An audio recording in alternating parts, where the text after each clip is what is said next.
We march ahead.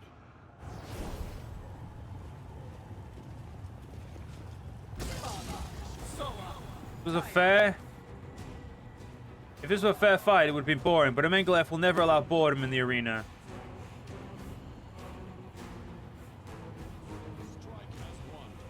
Wow. He's really trying to fuck with me.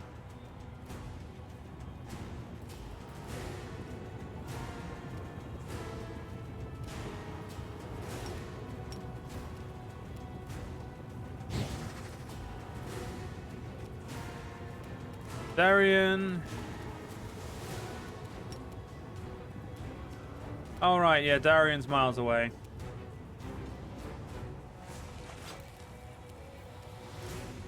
And luckily, we don't need to move you. Oh wow, they are hard to hit with bows.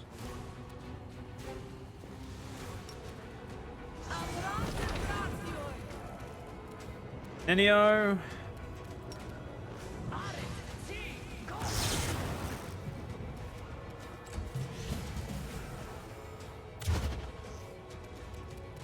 Fuck, you just minus 3-leveled me. Attack! How fucking dare you?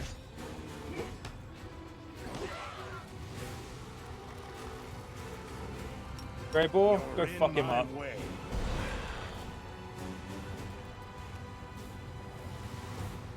And you still can't do anything just yet.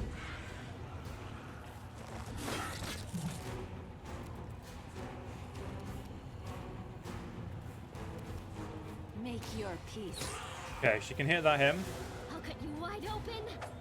Damn. Who the fuck summoned a shadow demon? And why do I not remember doing it?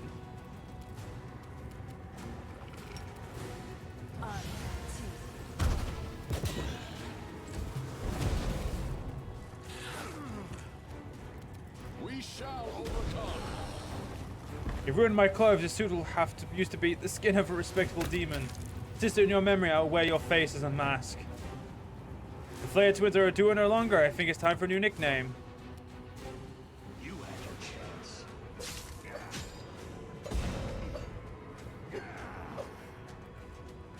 Come on, Darian. See if you can take it. Nah, you're not going to be able to. I will resist.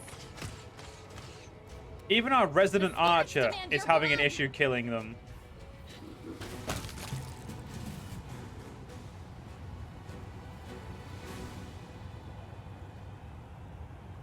What a heavy blow to all of Shinra's fashion scene, but what a magnificent fight. Despite my cunning schemes and despite the extensive experience of his rivals, the victory belongs to the Mephit Slayer. Because if I give him a good name now, it will just be rude. We've got a ring called All-Round Defense. Got 2 of them.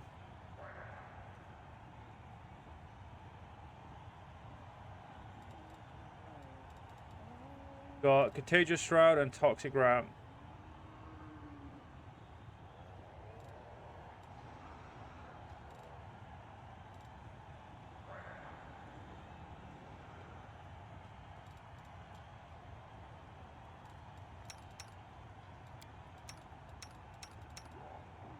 He's got -6 level. What the fuck?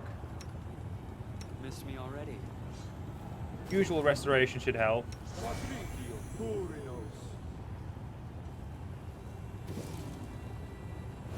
There we go.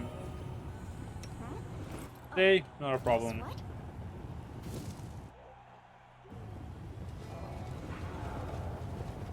Skip the pleasantries.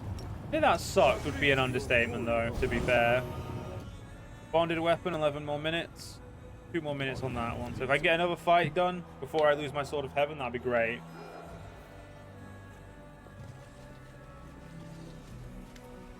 How could I be of assistance? My fight with the arena was far from fair. Care to explain? The imp squeals out angrily as he tries to get out of the bag. Zeklex holds the bag shut, fighting to keep his belligerent companion inside. I swear it was a Mengelev's idea.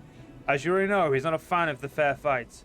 I regret that you've been caught in his trap. However, you held up well. You've got talent. I may be able to arrange a match for you with a serious opponent, maybe even the champion. I want you to have the strongest fight in the arena.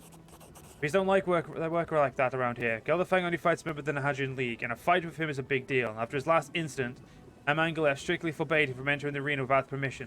Gelderfang is his bodyguard after all, so if you want to fight the champion, you'll need to join the Nahadrian League, and there's only one way to do that, by killing a member of the League. But fighting a member of the League is a privilege. You have to earn the right to face him in battle. I might be able to help you on that front, but first you have to do me a favor. I want to give a gift to the current champion. I'd like to send in the most beautiful succubi from the 10,000 Delights. I need you to make a deal with them and convince them to provide their services to Gelderfang. If you do this, Gelderfang will be happy for me to arrange a fight between you and the League member without delay. I need the gold up front. See if you carefully counts out the gold and hands them over to you. This should compensate your expenses. I have to go. Okay, so we're not going to get that fight with this sword of heaven. Luckily, we have got other uses of it, but I'm going to have a quick bit of chocolate while we try to figure out where we're going.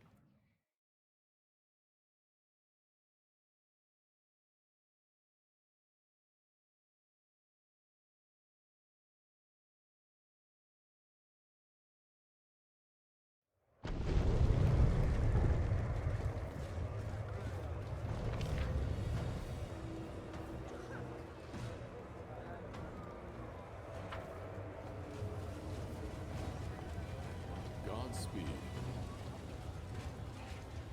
I sense something.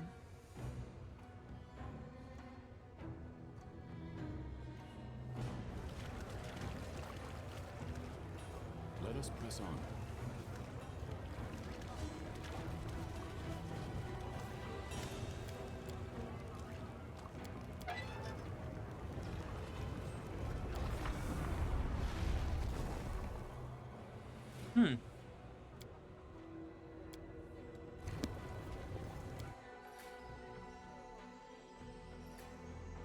Emilio wants to talk. I wonder why.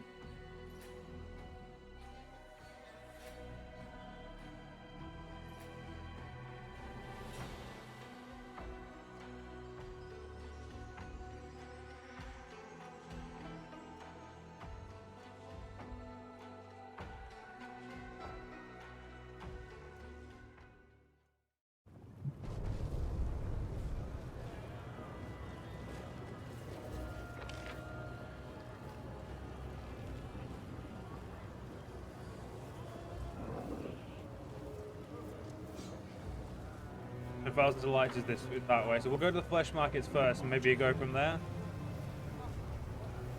There's a portal up here. Oh no, that way. Okay, yeah. It's just we can for some reason access the portal down below.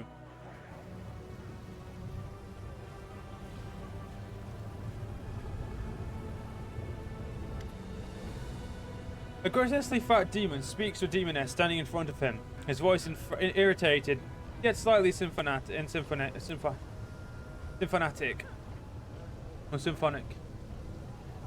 If you want to get this sweet Azamar for the 10,000 delights, cough up 50,000. Just look how delicious they are. These girls haven't yet been whipped. Your clients will be clamoring for them after they become too worn out. They make a magnificent stew. I'll give you 30 if you stop talking rubbish, Darinuk. Or keep going. You can stay clear of my palace of delights. You can place yourself on your own, you fat chunk of rotten meat. Do you want to get on Chivara's bad side? Do you really want that? There's a man standing nearby. Try to avoid looking at the angry demoness, even in their miserable position. They retain the mark of their inner purity and nobility to their kind. Puffing himself, the fat demon answers abruptly and angrily. 50,000 for these delights. Delightful, innocent creatures you shabby, worn-out demoness can't hope to compete with. That's my final offer. Stay away from the 10,000 delights. You can have your own little morsels to pleasure you from now on, you greedy, horny piece of shit. The distinguished, disgruntlingly fleshy demon greets you with a swave. His arm encased in a roll of fat. Allow me to present my living wares, the finest household slaves, who serve you and entertain your body and spirit, and they can satiate even the most exquisite cravings. The demon accompanies his last claim with voluptuous lips smacking and looking pleased. Or you cycle with that demoness? You wanted to buy my beautiful Azamar concubines for her palace of pleasures. The 10,000 delights. Unfortunately, her common sense and good taste couldn't compete with her greed. You offered me a paltry price, next to nothing, instead of gratefully paying the full sum for these slaves. Offering 30,000 for a group of innocent pure Azamar, shipped here with the utmost care. No one's laid a single finger on them. No one has eaten a single bite out of them. It's simply outrageous. What a shame we have for sale. To feast your eyes on them, the most exquisite pleasure slaves, raised in comfort and luxury at your service. They are all well trained, neat, docile, and stand ready to become ideal servants from your manor. All of them are young and healthy, in a perfect state of ripeness. The demon bursts into sickening cackling and then whispers to you confidently. Of course, we have made sure their tender flesh meets the expectation of even the most demanding gourmet. They have no inkling of what awaits them, so you need not worry about fear of spoiling the meat, making it tough and bitter. Beautiful, athletic, and well-groomed young men and women of different races smile sweetly at you. Their cheerful looks aren't marred by a slightest hint of intelligence. These slaves remind you of a happy and well-fed sheep grazing in the pasture. Slave's eyes widen as he speaks to you, nearly hyperventilating. Just recently, one of my slave hunting crews returned, bringing me the most beautiful gift. A gift of young, fresh, pure Azamar girls and full of mouth-watering innocence. All of them are beauties in their prime, caught with the utmost care, unwounded. Demira will take an interest in them, I wager, because of her origin. She loves having her fun with Azamars. There are countless ways one can use such a valuable acquisition, though, if you ask me, the smartest way is to treat yourself to a medium-rare fillet with rich, meaty gravy. Azamars women look pale and scared, but even in captivity they manage to retain their dignity and refuse to let the demons savor their fear. As Dunk continues his nauseating commentary, they raise their chins higher and do the best to maintain cold, detached expressions. Such beauties to be enjoying life and delighting others with their loveliness, not bathing their faces in tears in the middle of a slave market. Darren casts a grim, sidelong look at the captured Azamar woman. His hand reaches for a coin purse. How much do you want for them? The demon pointedly ignores the count and only looks at you. Would you like to buy these girls? We can negotiate a deal, but I warn you, they won't come cheap. What an utterly abominable proposition. Not that any living being should be treated. I am truly outraged by the customs of this place. Indeed, Elushinra is the creep cesspit of the abyss. The girl's breath is shallow and quick, her cheeks flushed, her gaze jumping from one slave to another. She stares at each for a while, as she's trying to get a taste of them before tossing them aside and seeking out new prey. I understand what you're talking about, I understand it perfectly well.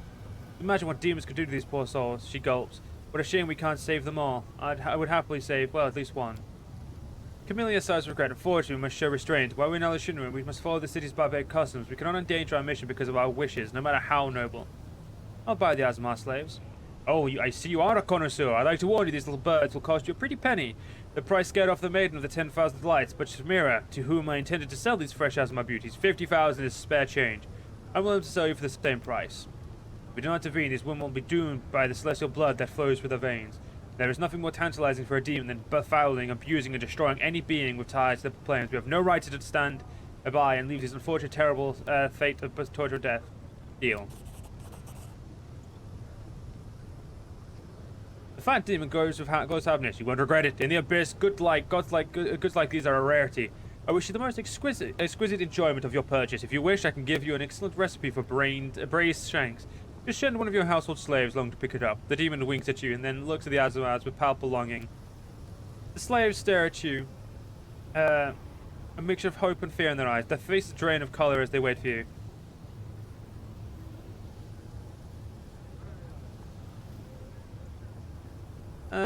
Find your way to my camp. The woman Azamar looks at you, their expression piercing. You see a mixture of gratitude and awe in their eyes. Thank you, stranger. We did not expect help in this terrible place. We'll not forget it. You did a noble thing. When you did not abandon the weak in their hour of need. You have my deepest respects. I mean, all I did was buy some fucking slaves. I mean, technically, I'm a piece of shit for that. Up, up. A trivial request.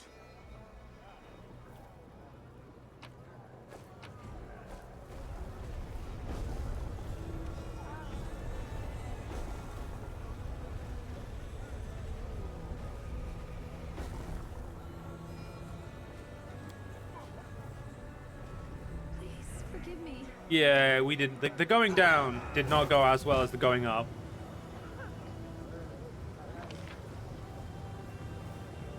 Okay. Apparently, I missed. Wait. Let's go about. Let's leave the flesh markets for a minute.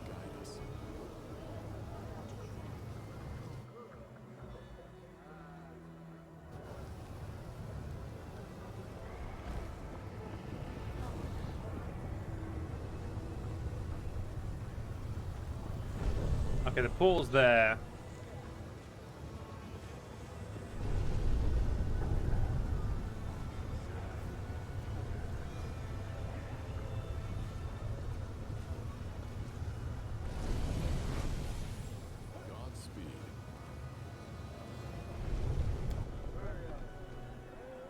Take the portal up then, boys.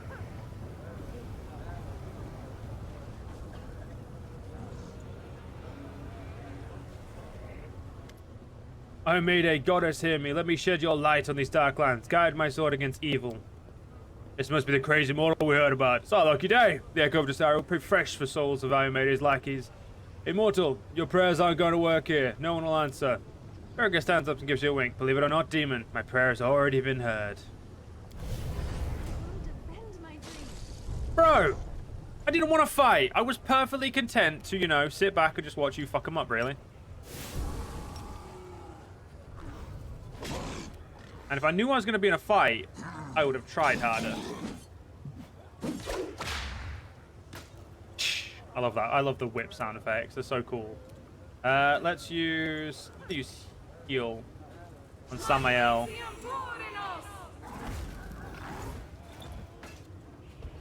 Wait, did she fail to heal me?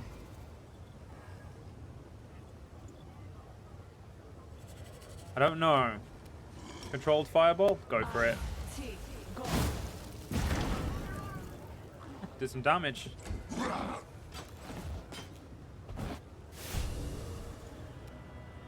Oh, shit. The Balor is the biggest problem, I would say. Also going to be the hardest to hit. For that very self-same reason. Simply business. It's your time to cease to exist.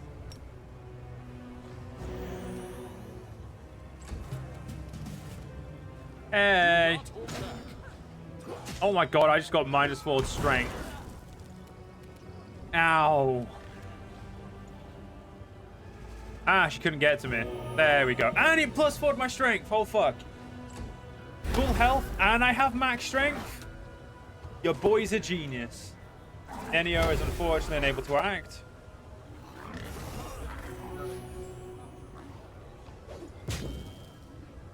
There you go, he just goes dead.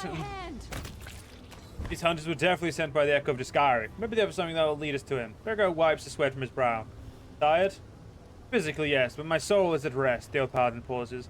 You know, I used to wonder if we were slowly becoming demons ourselves. The thing that happened in Mendev during the Third Crusade and afterwards, it looks so much like the evil we were called to fight. But I have seen true evil here in the Abyss, and somehow that brings me peace. But like nothing like demons, and I know now that I've been right to spend my life keeping all of this. It just is broadly out of my world. I'll go search the bodies. But I'm going back to the Nexus. I think the demons will keep their distance from me from now on. I doubt any of them will try to catch me again, not after what we did to these hunters. I'll take a break from my city excursions. It's time for me to rest and heal my wounds. Oh, some of us are fucking dazed. There we go. Single-use key to the Echo's lair. So we now have 2 key uses. And we also got a smoking killer.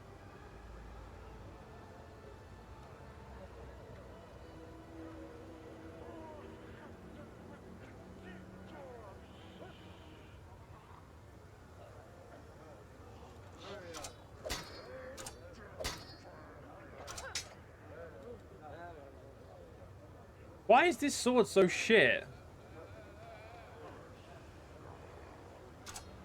Like, it's a fucking holy weapon and yet it's garbage.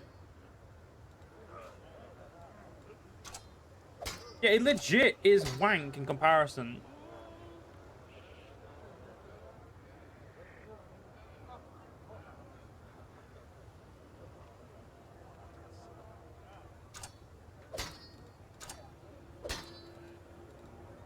You know what? We'll see how it goes. We'll use this new sword. If it doesn't work out well for us, we'll go back. Smile, the world's not ending just yet.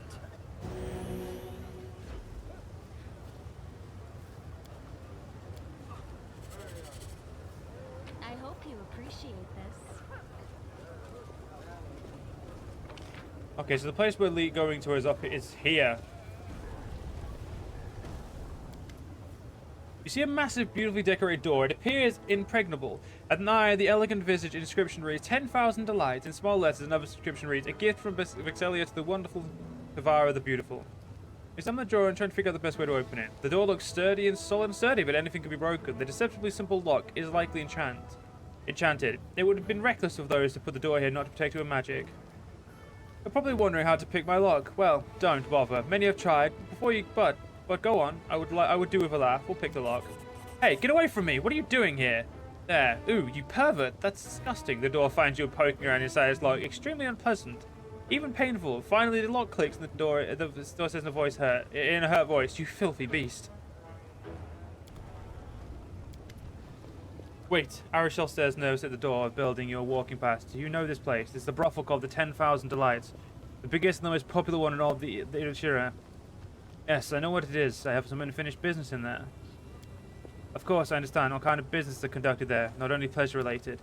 I'd like to ask you about something. If you were to go in there, please go without me. I don't want to see the inside of that place ever again.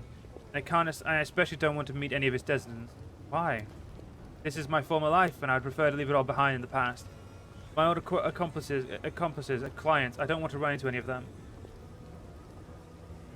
I can't promise you that. You know the city better than anyone else. I might need your help. Fine. Arishel looks strained and discouraged. Alright, I understand. Needs must.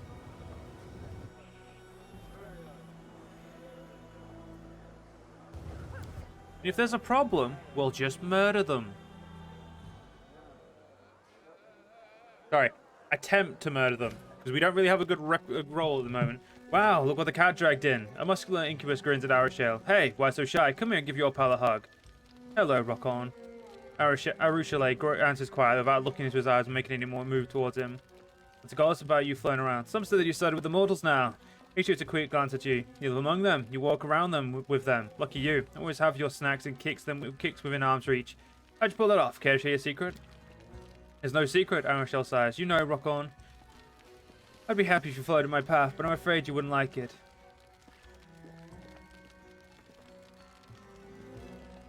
Get away from her now. Hey, calm down. I'm not bothering her. We're just talking, right? Right, but you know, Rock-On, I don't think we have anything to talk about. I'm not Arishel I used to know. But of course, Arishela's repented. Now she's a righteous saint. The incubus presses his palms against each other in a fake prayer. All pure and innocent. She'll never again come up with an idea to fly a loving couple and make an elegant dress out of their skin. Why are you wincing? Am I not telling the truth? No, my friend. The only one who's telling lies here is you. You're wrong. You just don't know. Alright. Get away from her right now. And if I don't, what are you going to do to me? Here in the den of 10,000 lights with everyone watching, eh? You see, Arishel, here's the thing. I believe you. I mean, I believe that you really think you're able to change your nature. You've always been a little soft in the head. No, I can't. I'm not all surprised. But you fail to realize one crucial thing. The whole quest, your entire journey from evil to good, is totally pointless because there is neither evil nor good. They're just things some clerics fought up. Pain and pleasure are real. Power and submission, oh yeah, baby, as real as it gets. Gold in your pocket, food in your stomach, those are all real. But good and evil, pah, those are just foolish notions that mortals cultists like to fill their heads with. The abyss is not the plane of chaos and evil. It's the place of it's the only honest place, where we openly say and do everything that others try to hide behind nice words. Pencil pushers from hell, hypocrites from heaven, merrymakers from Elysium. If you only look at their deeds instead of their words, you'll understand that all of them are also seeking power, riches, and pleasure. If you want to change, feel free to lie to yourself as much as you want, but sooner or later you'll come to the conclusion that there's nothing to change. Everything in this world is arranged the way it is, and there's simply no other choices. That's it. I'll see you around. Waving goodbye, the incubus turns away. He's lying. I know he's lying. Another life exists. I've seen it myself, but Arusha is on the verge of tears. Now you see, it's exactly why I don't want to come back here. You know what? I'm not gonna make her go back there. Now that I know the way here, we're gonna go get someone else.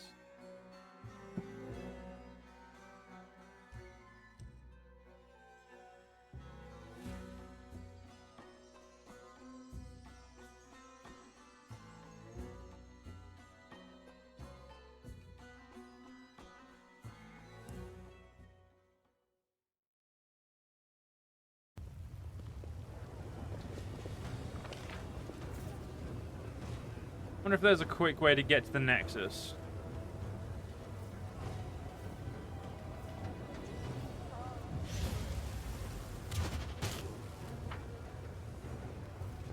I guess we just have to go the way we came, which is over there. The game's giving a bit of stuttering.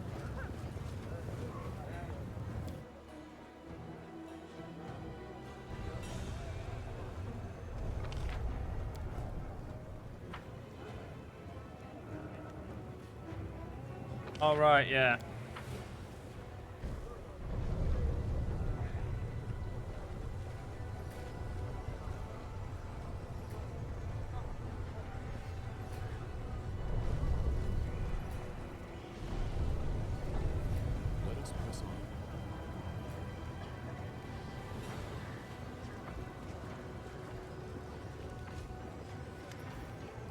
Want to go through?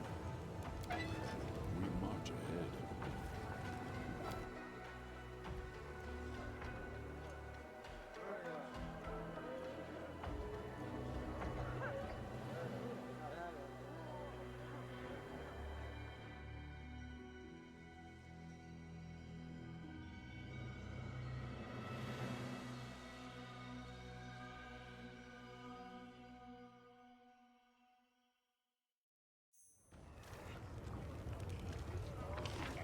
To the Nexus. Right, I forgot. We're need to go portal down, don't we? Oh, we need to go into the Bad Luck Tavern. I don't know who we'll bring instead of Arushale, but we'll bring someone.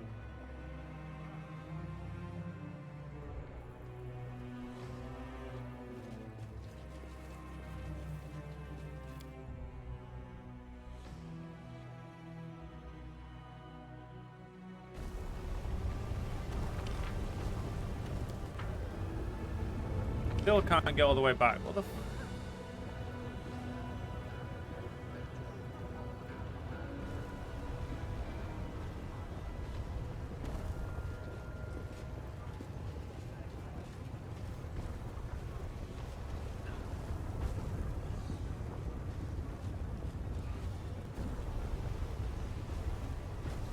Godspeed.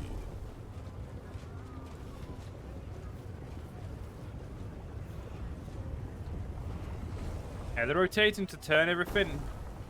It's a good mechanic, but god damn it, is it annoying.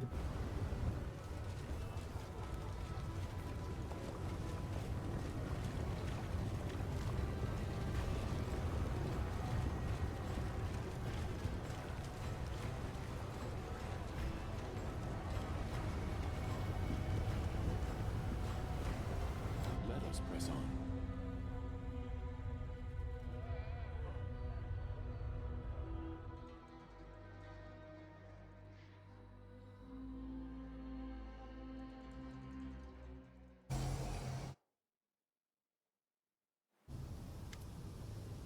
My friend, it has been so long since we last spent time together. Wouldn't you agree? We haven't even gone for a stroll. I have missed your company. Camillia's eyes are unnaturally sheen to them, and shallow breaths emerge from her throat in a feverish statico. All right. Yes. No. Camilla wets her lips harshly exhales.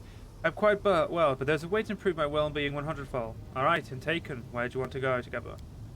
Please, you understand me. No one understands me better than you. Camilla bares her teeth in a predatory smile. Oh, it's just a little adventure. Take me to the brothel. Good idea. I was going to ask you to go with me. Really? Well, then don't hold back next time. I already want to know everything about your deepest, darkest desires. Camilla fixes you with a curious look. Alushina is a city of new possibilities. It would be remiss of us not to enjoy its offerings to the fullest. My request is not as simple as it may at first appear. A faraway look appears in her eyes. Mireia is demanding blood. Her whispers are growing even more insistent, becoming overwhelming, muddling my thoughts, stopping me from thinking about anything else. We need to help her, Samael, and I know how. In 10,000 Delights, it's a special service. It's only offered for those who already know of its existence. Deep below the brothel, there is a place where there are no limits. Do you understand? Camilla wets her dry lips. What's more, this service entails making pleasure slaves of the person you heart desires above all else. I would like to seize this opportunity.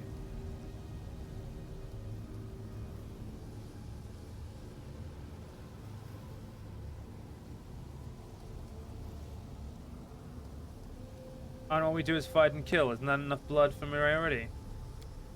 Mireia sighs and begins to explain, like she's explaining a simple truth to a child. To feed Mireia blood, I must perform particular rituals. Like the victim, cut him open from neck to navel, and wait for the life to leave his body. Then I lower Mireia's amulet into still warm flesh, and then I take a piece of that flesh inside myself. You already know how it works. You forbade me from killing your subjects in Dresden, but here in the Abyss, it's an entirely different matter. We're not even on your lands any longer. What's different is the death of one unknown pleasure slave make when the fate of Golarion might depend on that death. Hold on, shouldn't Mireia be the one to take the victim? In the brothel, she'll just accept whoever we're given. And anyway, why does the spirit from Golarion need the blood from someone in the Abyss? His answer does not come immediately. You see, Samael, the Abyss has completely addled my little Mireia's mind. Now she simply craves blood, any blood, from whatever source, even from someone not of Golarion. The brothel promises to turn the slave into whoever we wish. We shall do this and offer to Mireia a choice. Very well informed by the brothel secrets. How did you learn about them? Now let's just say I made inquiries. Alright, I'll go over to 10,000 delights. His mouth burns with a happy smile. Oh, my friend, I'm ever so pleased to hear that. I know I could rely on you.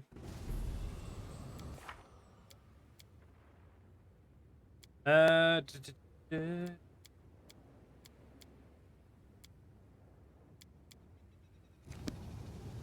feel like there was another reason we came here.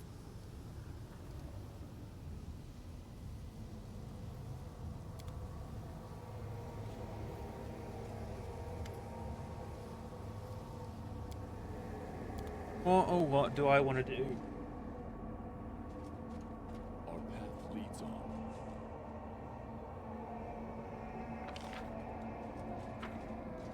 I haven't spoke to Nenio in a while. See if she's got anything she wants to say. After the experiment, I hope these words are inspired as much enthusiasm in you as they do me. The experiment about... You see, I've decided, though dared would be a better term, to address an issue which up till now I preferred to avoid due to my total ignorance of this sphere. Nino lures ahead into the embarrassment. I realize it's hard to believe that I, a person of, let's skip the false modesty, superior intellect, could not know something so simple. But it's never too late to fill the gaps in one's knowledge, right? I'm talking about friendship, to be honest. At first I planned to assign the writings of this article for the encyclopedia to a co-author of some kind. Then I met you, my loyal follower, and suddenly I thought I could write it myself. Nenio seems to have reached the limit of her courage, and she looks away. You've never had any friends. You know sense in them. Hold on, you're trying to say that you consider me your friend. You misunderstand me. I don't need friends. I have no desire to spend time on them when I could be spent on new adventures and experiments and discoveries. Anyone explains this to you as though she's speaking to a 5-year-old. I just want to learn what it's like to have friends with the encyclopedia, nothing more. I realize you would like to consider me your friend, wouldn't you? I'm a scientific luminary after all, so I do apologize for disappointing you. Well, if it needs to be done, we'll do it. Let's get started. I'm glad you agreed. Many more, when you would have considered my request too personal and refused. It's good that you're above such squeamish sentiment. Here, I've made a list based on my observations of individuals around me on my personal knowledge of the topic, which I admit is far from comprehensive. She hands you a crumpled piece of paper. Studied well. We'll start as soon as you're ready. Point 1. Friends smile at each other. You raise your eyes to Nenio, who's already fixated a malevolent grin on her face, that kind that would make you soil yourself if you saw her in the dark of night. Respond with a brief smile. Keeping on the unnatural grin on her face, Nenio hisses through her clenched teeth. You call that a smile? Come on, try again. Give her a wide smile. Your eyes bore in Nenio's, and she stares right back as you both grin widely as possible. A minute passes in tense silence. Ah! She smashes her cheek with her hand. I never imagined being a friend was such an exhausting business. So what's on the next on the list? Friends to gossip about. Other love for friends. Oh, I've made some preparations for that. She produces several pieces of paper from my sleeve. Come on, let's get to it. Who are we going to talk about?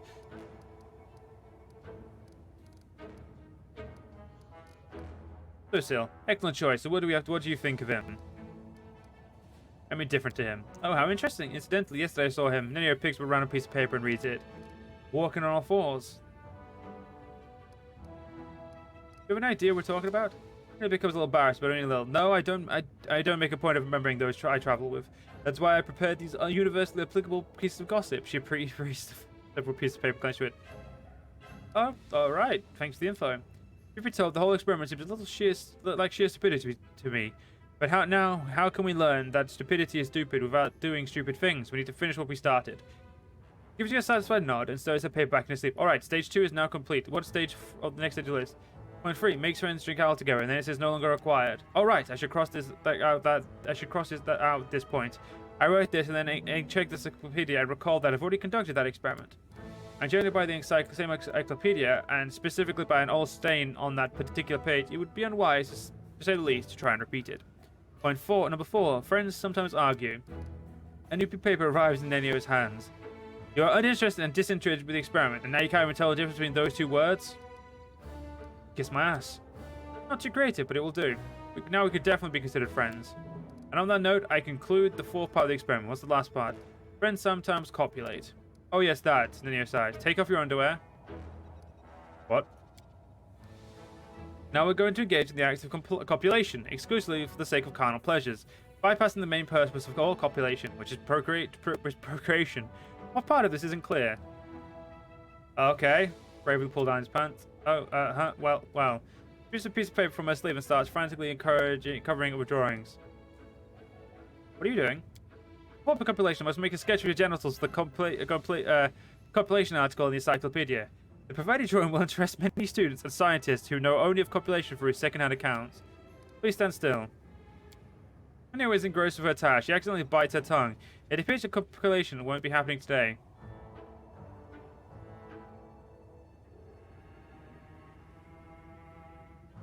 Keep standing there with your underwear down. Keep waiting and hoping, though it's obvious there will be no copulation today.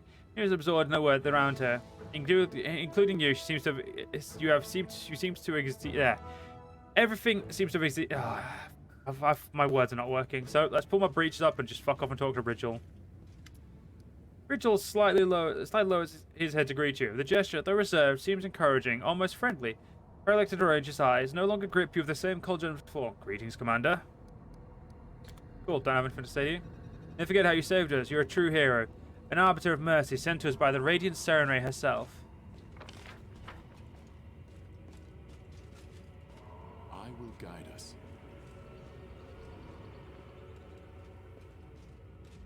Just realized, I don't know why they're on my bar. I never take them off. Take those off of my bar and we'll put that there, and we'll move these spells over there. There we go. My bar is a little bit cleaner again. Oh.